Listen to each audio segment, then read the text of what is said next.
Okay, so we are now recording, and welcome to Life at the Sci-Fair Library. My name is Rachel Hugenberg. I'm one of the librarians taking over the program after Gunnels is retired. She's spending a lot of time with her grandkids and enjoying that, so we're excited for her. And right now, this morning, we are even more stoked, or at least I am, because I'm a writer and a reader, which I'm sure that most of you are also big readers as well. We have with us this morning award-winning author Lilibeth Andre and artist. You can see by the lovely portraits behind her. She's the author of The Lady of the Turquoise Pendant, as well as a book of poetry and song that centers on her grandfather.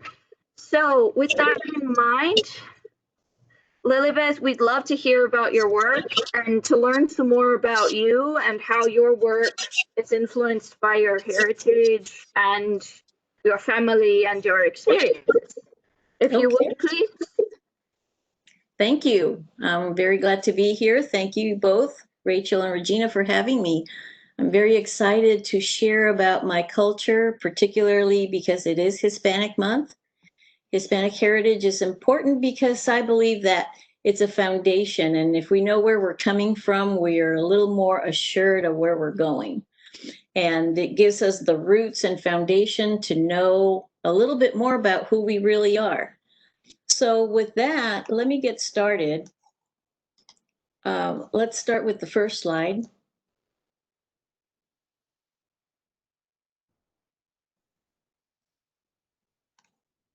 Okay, great. This is the introduction. I'm going to go ahead and tell you more about me as we go along in the presentation because it's a strong part of how the book was put together. So if we can begin with the next slide, please.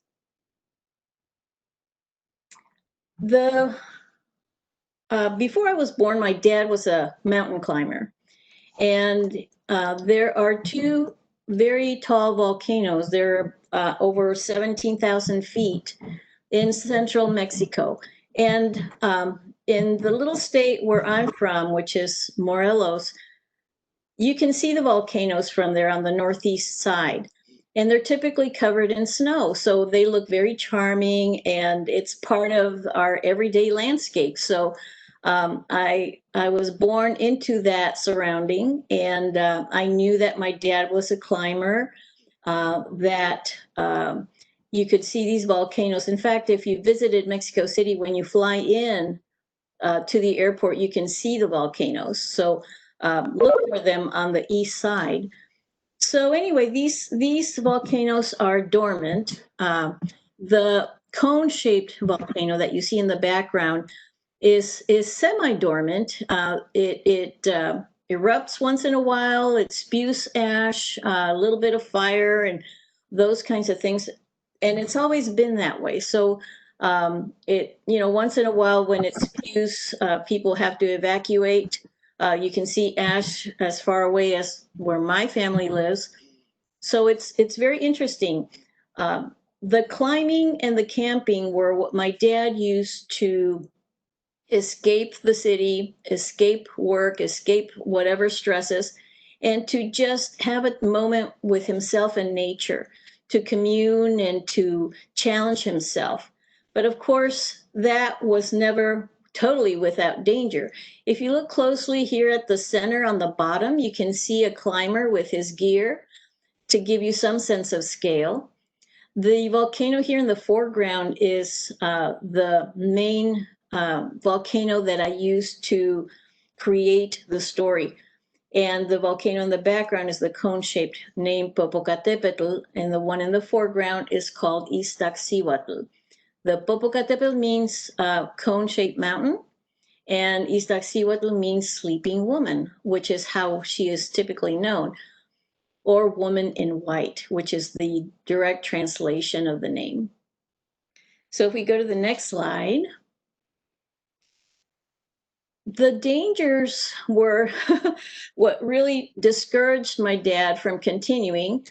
He loved to do the camping and the climbing, but the reasons were right here, and that's me and my siblings, that we were there, and he just didn't want to orphan us with danger and potential accident, which, you know, he had some falls and there were risks and all, but the last fall was pretty dramatic. And I remember that all his gear had been shredded, his leather gloves, and he had tried to use the uh, crampons and the axis and all to stop himself from falling, but it was a pretty steep precipice, and he just kept falling until he was able to stop. So that was a pretty scary moment, and I clearly remember him telling that story. And that was one of the reasons why he stopped going to the volcanoes to do his camping and climbing.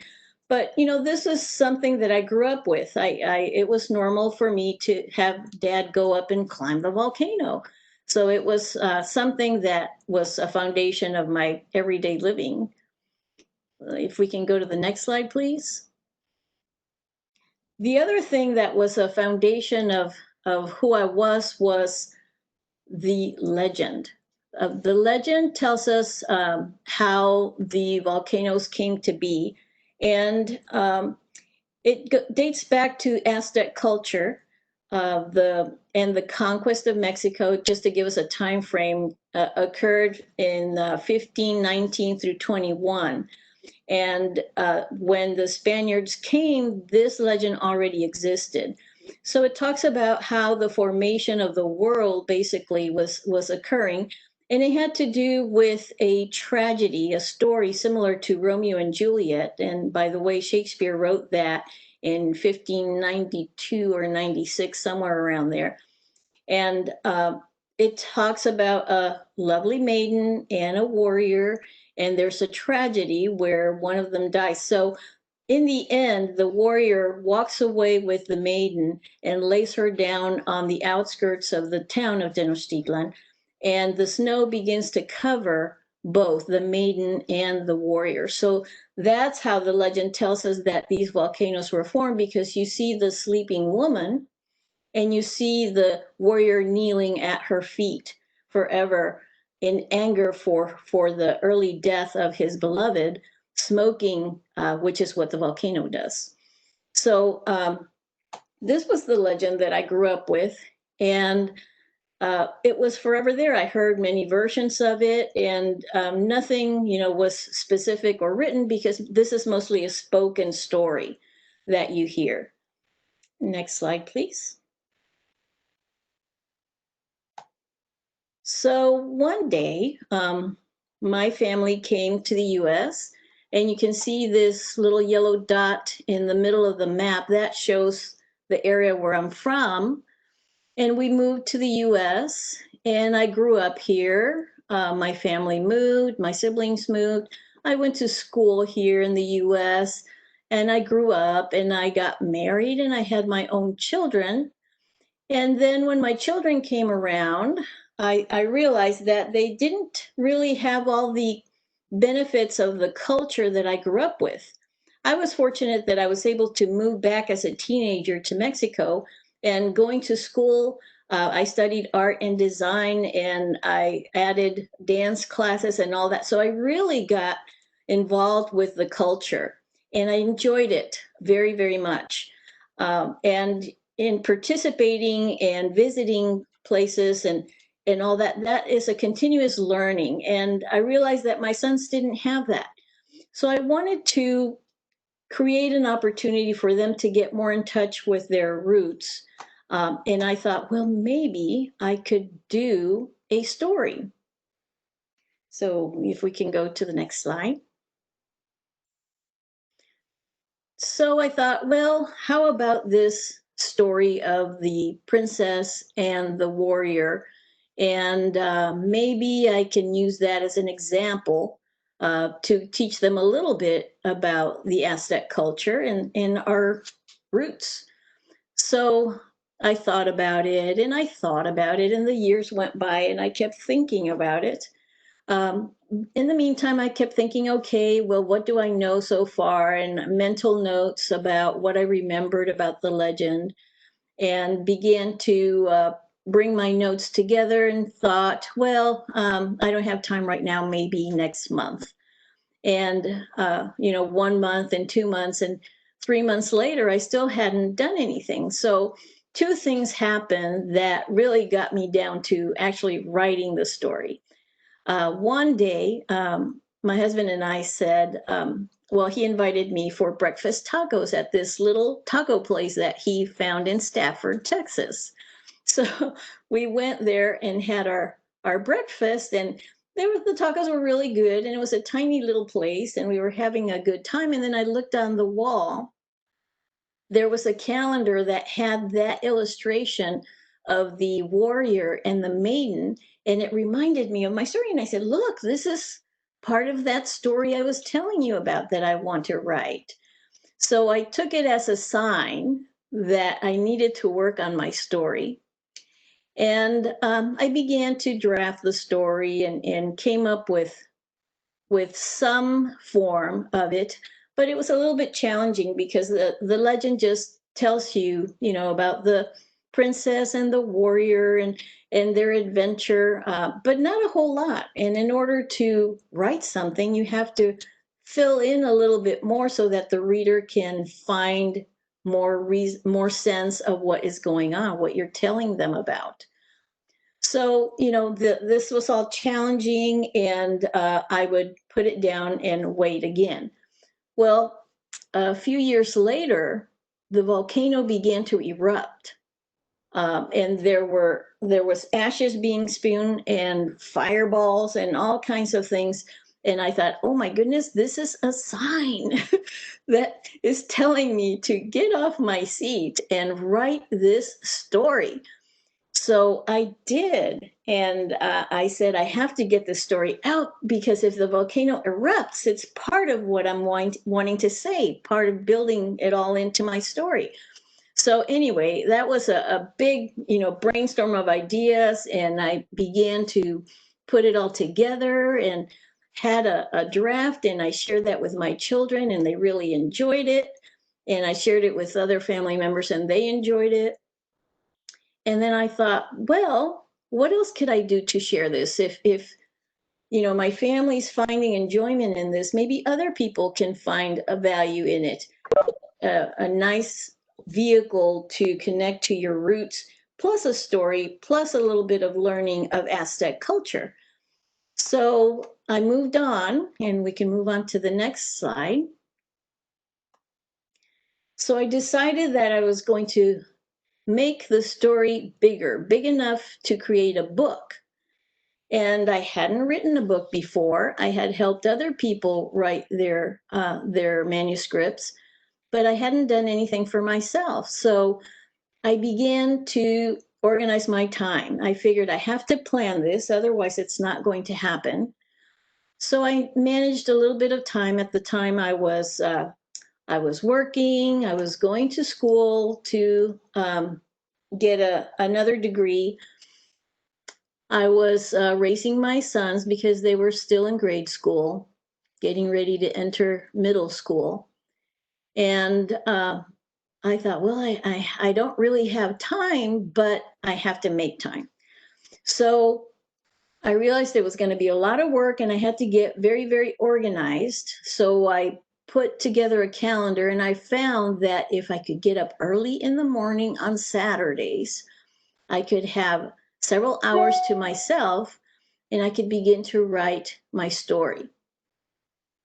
And the other thing that I realized is that I needed to do some research because I knew about the legend, but I had to fill in some gaps. Where did this happen? How did it happen? What did that look like? What did that feel like? And in order to fill in those questions, I needed to know a little bit more about Aztec life and Aztec culture. So I set off to do some research, and we can go to the next slide. So I did research. I bought books. I went to all the libraries in town that I could think of. And I wanted to fill in that blank canvas of the story or that blank sheet of paper. And I wanted to know, well, what did the environment look like? Was it, flat? Was it jungly? Was it fully populated? Was it not so populated? What was the background to my story going to physically look like?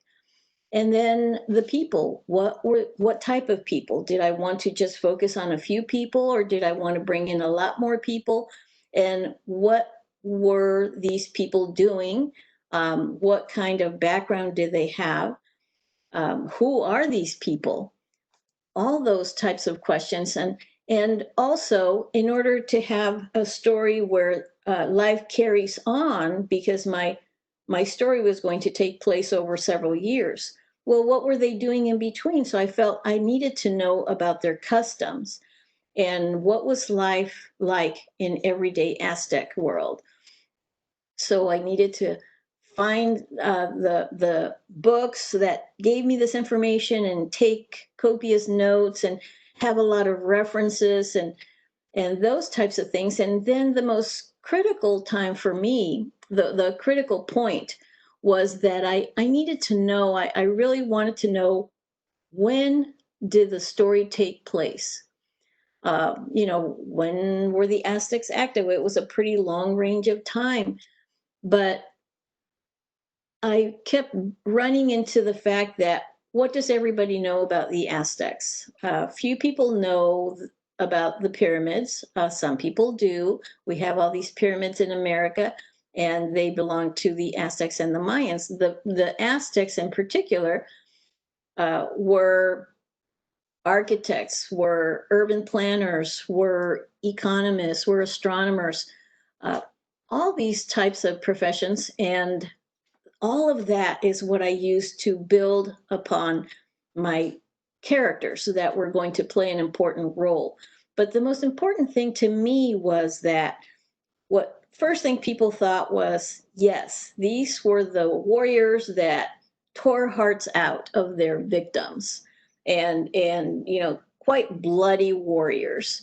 And I wasn't really excited about that part, and I thought there has to be more that will give me what I'm looking for. And I kept researching and looking for information until one day I was here in town. Um, because whenever I traveled, the first thing I did was hit the libraries and the bookstores.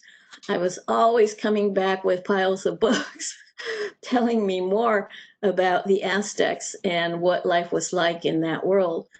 So I came back, and I was at the Bel Air Library, which is not very far from me. And I pulled out a few books, and I was sitting there reading, and then all of a sudden I found, bingo, this is the point in time where I want to build my story. There was a king where the warriors had not yet gotten into the heart sacrifice habit. So I thought, this is the moment in time where my story takes place, the moment of transition between a more peaceful and art-loving community to a more bellic and warrior environment. And that's where I decided to build the story. We can go to the next slide. So yes, I had to stay focused. I didn't give myself a break. I knew that I wanted to finish this story. I had a certain timeline I had set upon myself to do it. Whenever I traveled, I worked on the story. Whenever I was at home, I worked on the story. It took a lot of time and effort to build this world on paper. And but that's the way it is. You have to dedicate your effort to building what you want to do. Now, the other thing, let's go to the next slide. The other thing was, how was I going to tell the story? I already had my environment, and I wanted to build in that environment. I already had my background, so to speak. So in order to build my story, I needed characters. And in order to create a character, I needed to build a personality. Build a personality so that I could understand how that character thought, acted, what he liked, what he didn't like, what she liked, what she didn't like, how old they were, what they looked like as much as possible, so that I knew how they would act, how they would interact with each other. So I had to define their personalities.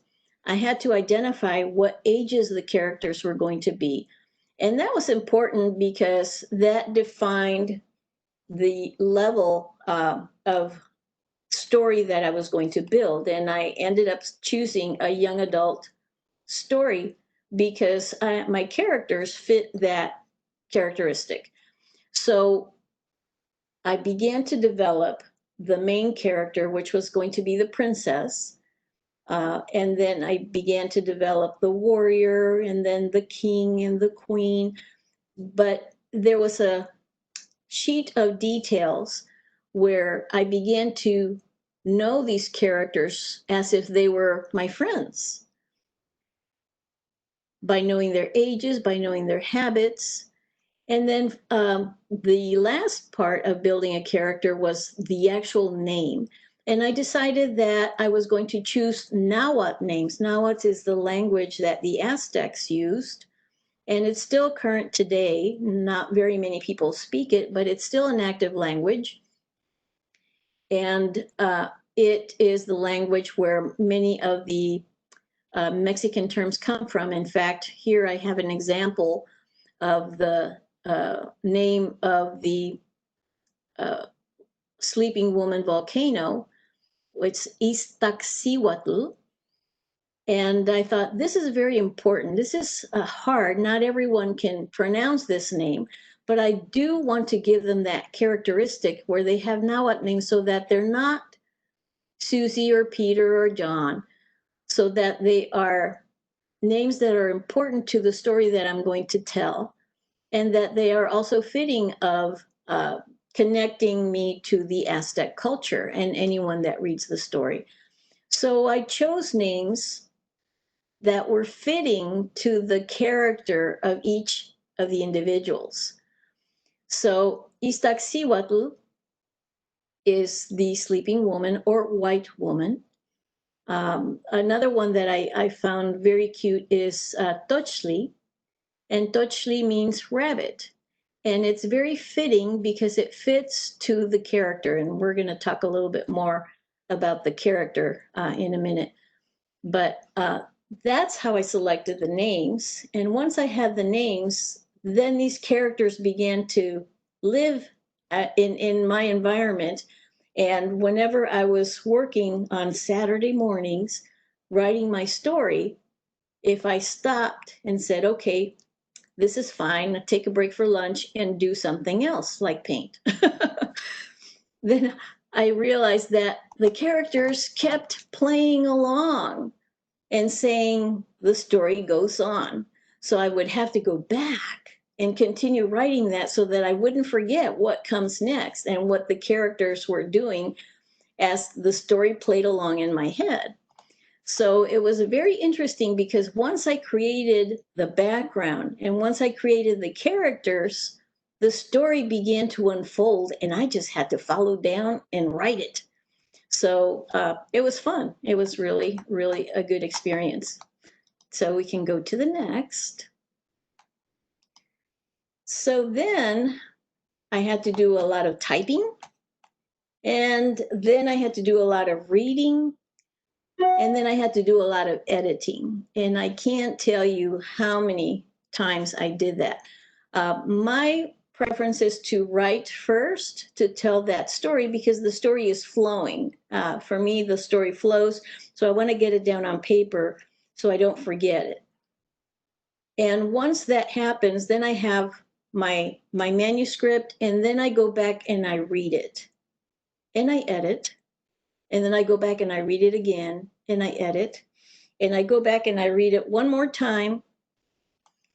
And I think I read, gosh, well over 30 times the manuscript and polished and polished and polished.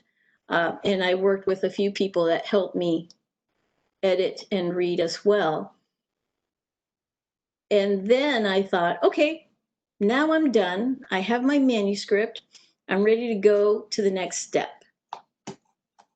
And we can go to the next slide.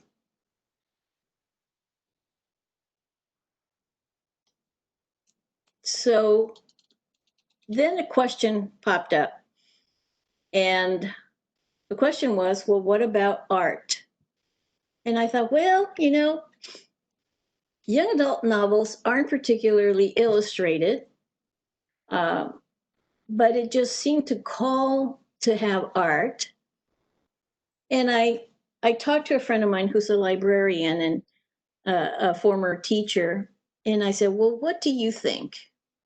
Actually, he was the one that said, you know, you really need to illustrate this. And I thought, really?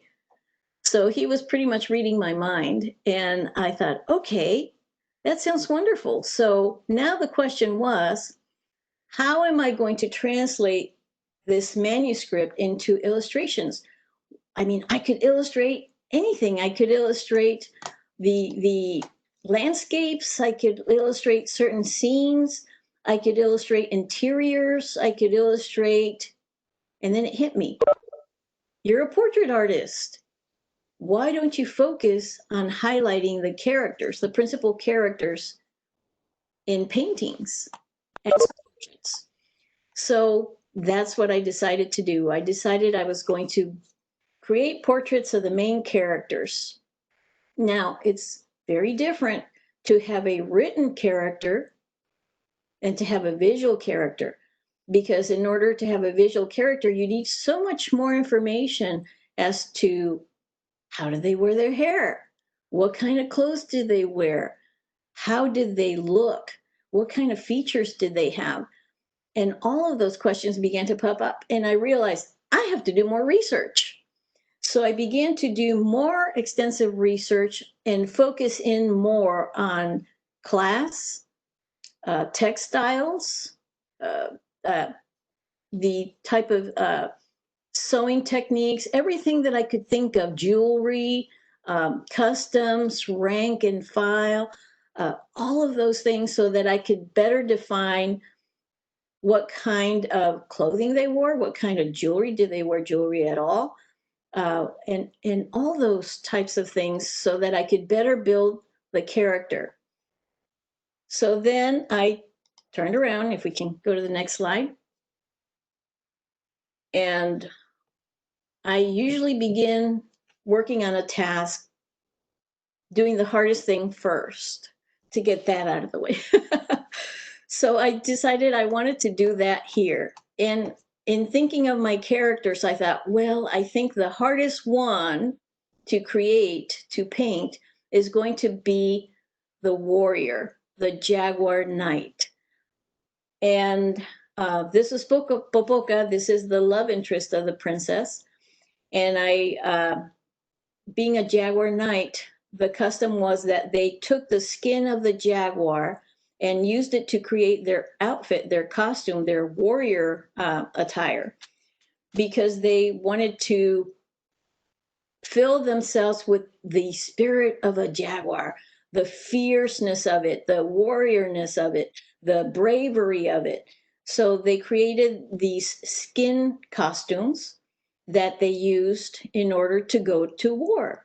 So I did some research. What does the jaguar look like, and how we know they have spots, but what kind of spots? So I studied the spots and the differences and the coloring and all that. And then I had to take it a little bit further and be creative myself, because there wasn't a specific, this is what it looks like. The codex and very little remaining information was what was available to me, and it wasn't a lot. So I had to think of, well, what was available to them? What kind of tools were available to them so that they could produce a costume of this manner? And what else was important so that they could use it to represent what they were wanting to represent? So in this particular case, I created the costume.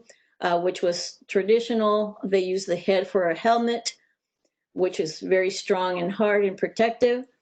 And then the skins to create the bottom part of the costume. He has a shield using precious stones and feathers, and he has feathers on top of the costume. So this was our warrior, Popoca, and we can go to the next slide. And this was Topilzin the king. This is the princess' father.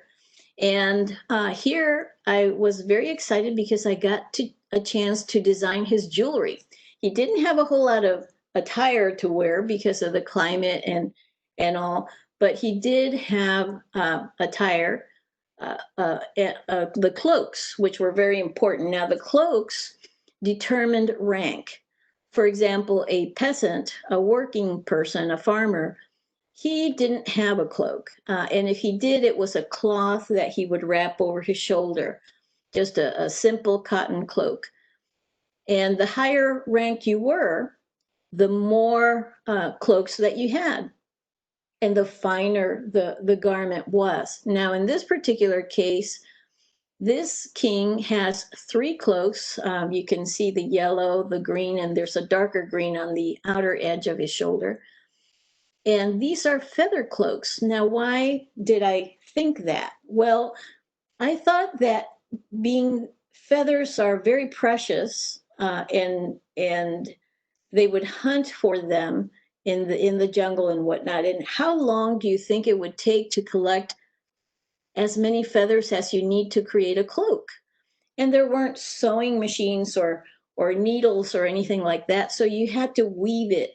And I thought, okay, so they had yute, which is a part of a hemp rope and thread that they could weave and make. And if they knotted it, they could, build. So I had to come up with these design solutions to be fitting of what the character would be wearing. So the king had his 3 cloaks, and I designed these, the pectoral and the bracelets and the headset, and the feather holding headpiece as well.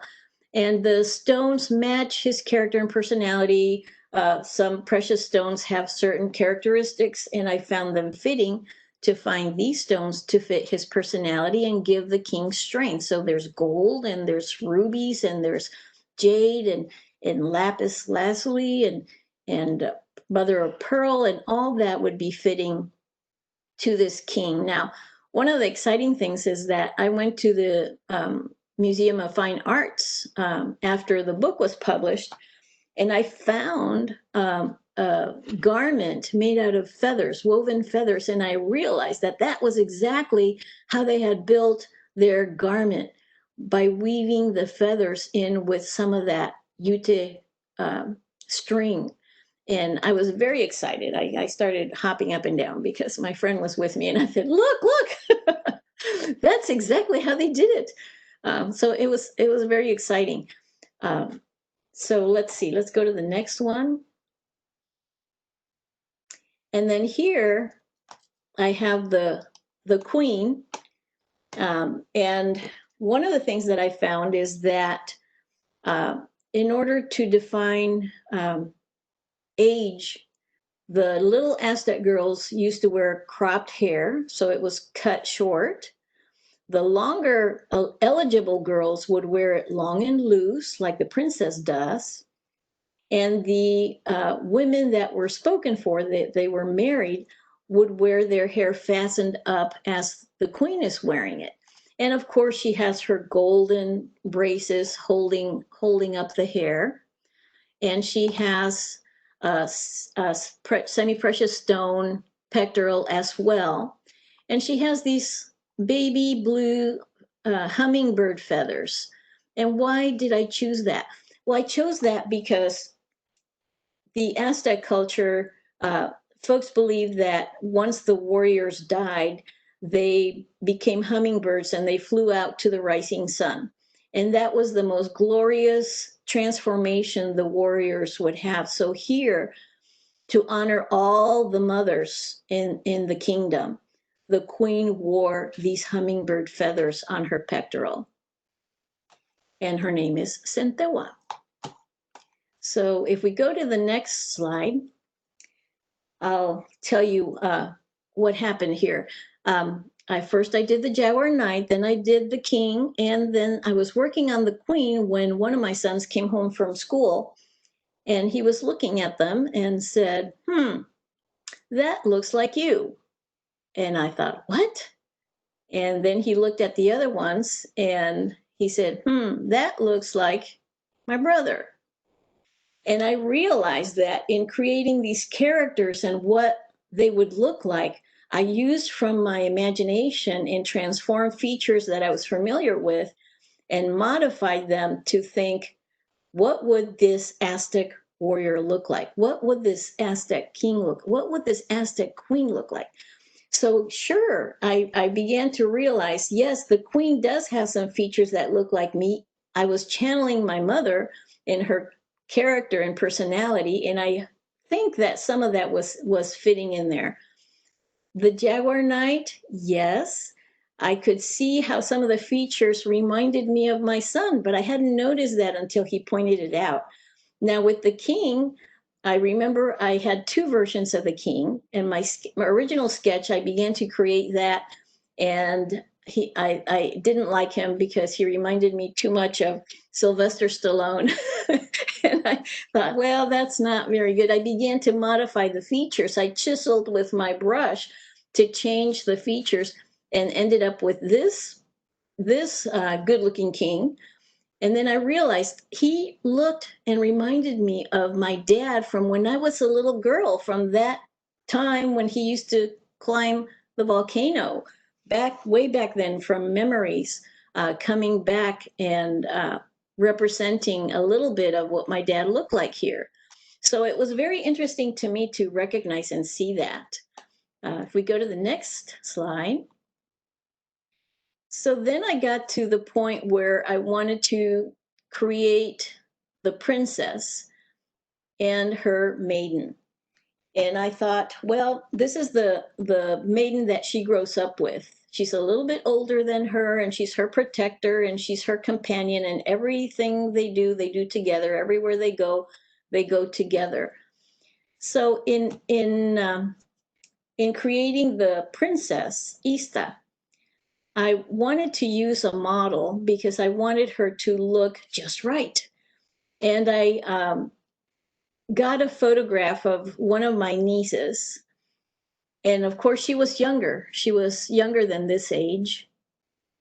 And I grew her up to create the portrait of the princess. So I aged her a little bit. What would she look like a few years later? And this was the character that I came up with. I modified her and I designed her attire, very fitting in color and design, and a single turquoise pendant that she wears. And then her maiden is simpler attire, which is the basic cotton, woven cotton that they make. And she is there, and I channeled my older niece to create her. And there's a little bit of my grandmother in her and a little bit of my niece, but they're all, independent characters.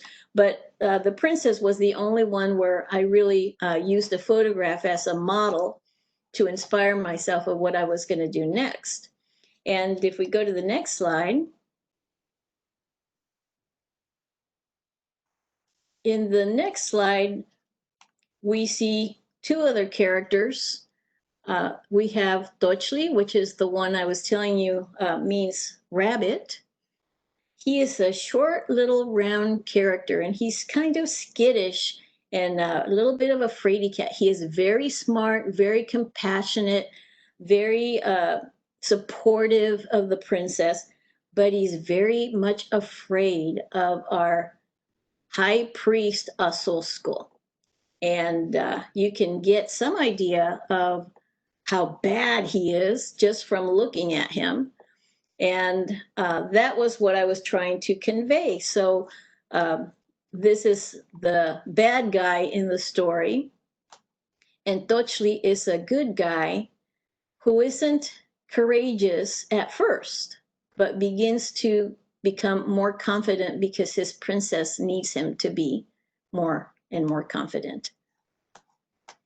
So then, next slide, please. Then I launched the book. I had my friend Diana Muniz, who's a journalist and a writer. We had a nice conversation talking about the book and answering lots of her questions. Had a really good time there. It took place at Mecca, which is a wonderful organization that focuses on art and culture and academic excellence for kids that are in need and support. And it's a wonderful organization that I really enjoy working with. And then the next slide, basically had a really nice party. I did some reading from the book, and I had lots of friends come by. We had a book signing, and we also had an art exhibition. So it was a really fun moment to present my book to all these folks that I knew. And it was a wonderful, wonderful opportunity to get together and talk about the Aztec culture and the book. So then I figured, well, what do I do next? And I had the opportunity to submit the book. Next slide, please. To submit the book for an award, and I won Most Educational Book of the Year award with the International Latino Book Awards. So I was extremely excited. I was on vacation when they announced it. I was actually at the airport in Mexico City flying back to Houston with some of my family members, and I was checking my emails, and I got the email that said, "You won," and I was like, wow! Started jumping up and down at the airport. So it was very exciting that I received the notice, I received the award, but I was with my family and I was able to share it with them at the moment. So this is the end of the talk. If we go to the next slide, we can open it up to questions and answers. I just wanted to let you know that if you wanted your own copy of the paperback book or ebook, you can look at your public library, you can go to Amazon, or you can email me to request a signed copy.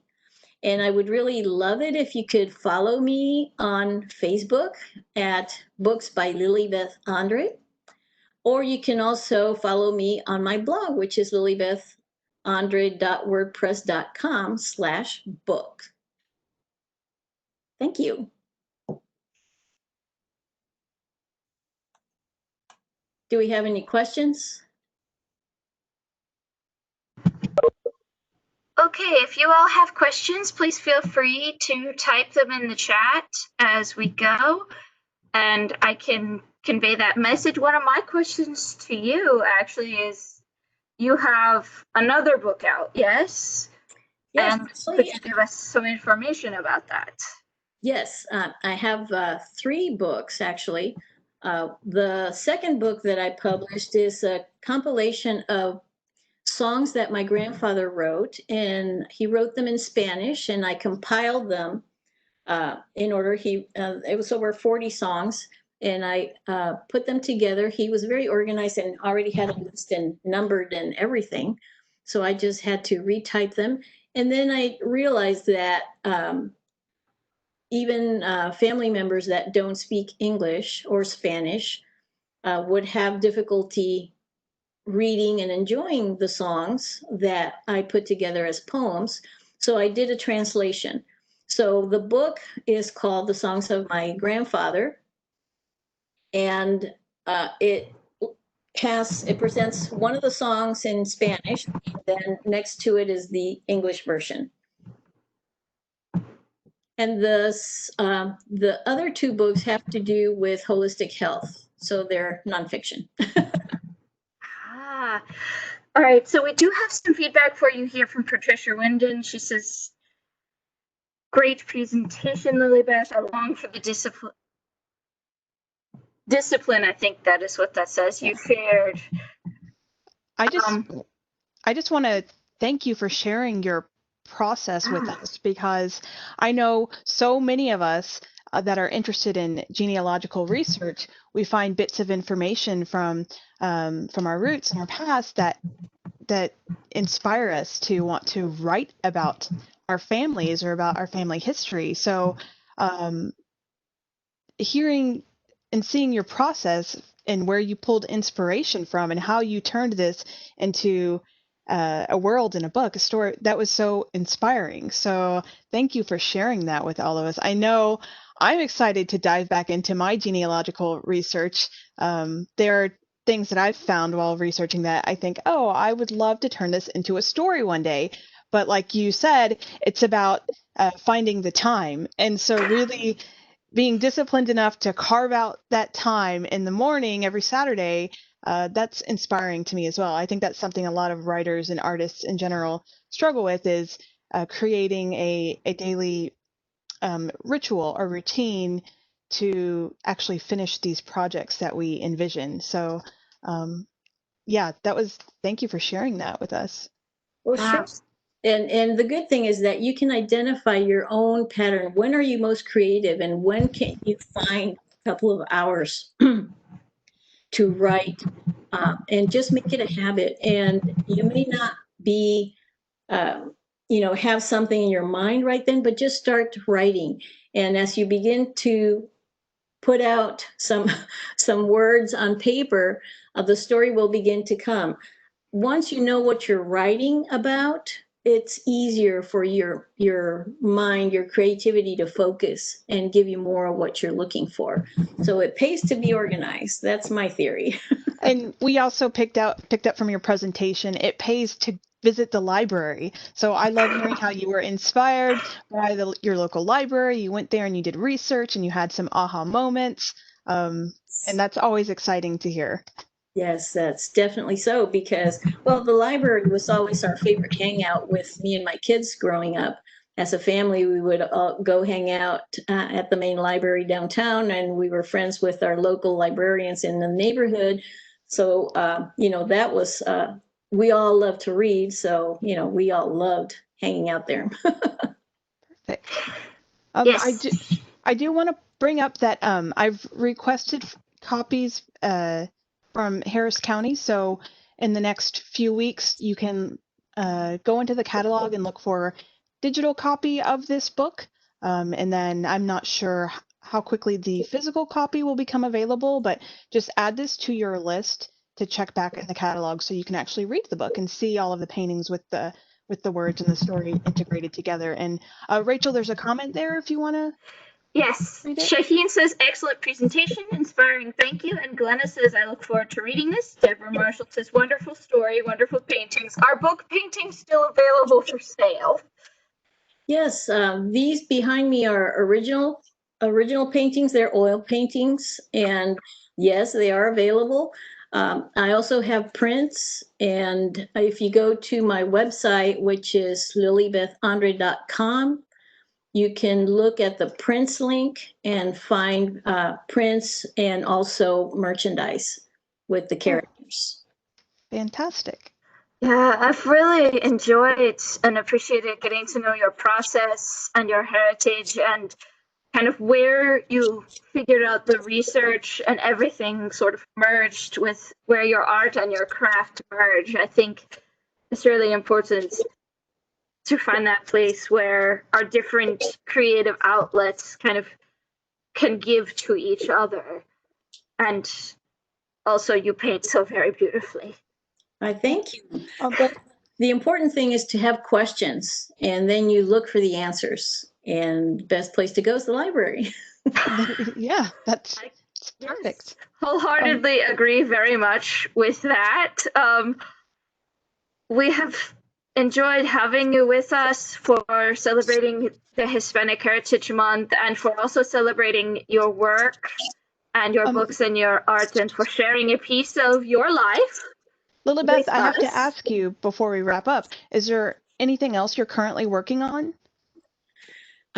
Yes, as a matter of fact, I'm working on a manuscript that has to do, well, it's inspired on my family history.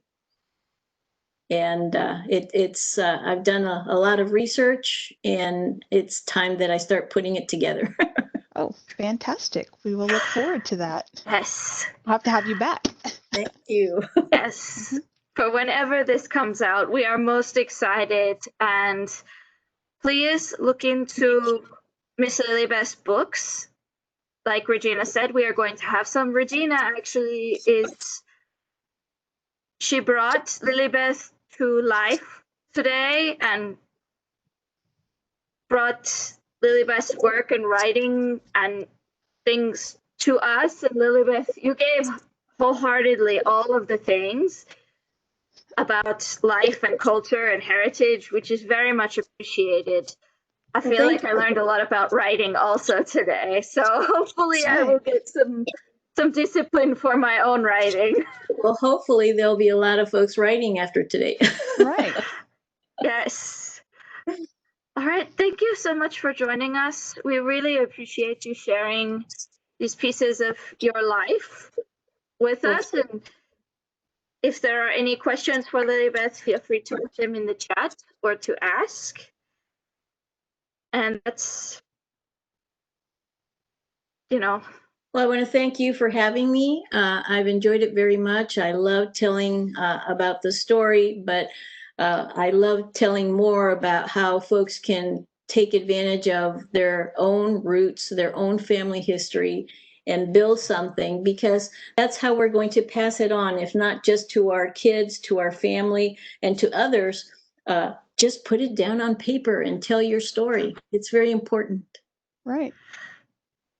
And one more thing I want to point out. I love how you said that you tackle the manuscript first. You write down everything. You just get it out of your head, and then you go back and edit. And I think a lot of writers struggle with editing as they write and judging what they're writing. And we all know the first draft is sometimes it's bad, sometimes it's okay, but sometimes when you're judging your manuscript as you're writing and just getting those raw ideas on the page, it can make you procrastinate. It can make you put a project aside and say, I can't work on this right now. So thank you again for that piece of advice, to just get it all down on paper and then go back and shape it and mold it. So great advice. Thank you so much. Thank you.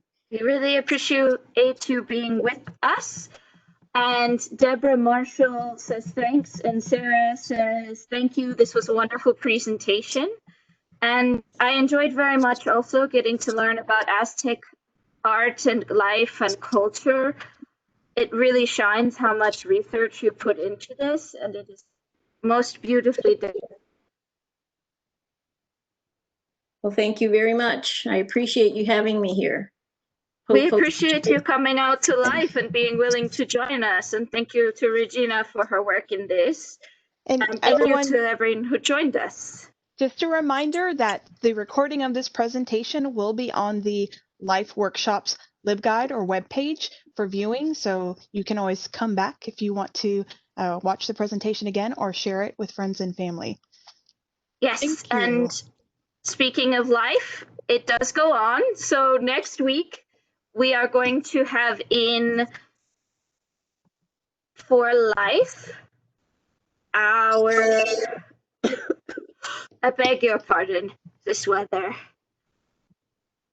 We are going to have in a few of our librarians, Bronwyn, Regina, and Tracy, who are going to talk about how to do it yourself, make masks during COVID-19. I know Harris County has a thing on about wear your mask. So we're going to be talking about making masks, wearing them, and stats and data just to keep up with the current trends. I know there's been a lot of different fashions struck lately with that particular piece of accessory. So looking forward to seeing you at 10 next week on Wednesday, as always. Thanks so much for joining us. And we appreciate you, and have an excellent day, guys. Thank you. It's great to see you all. Thank you.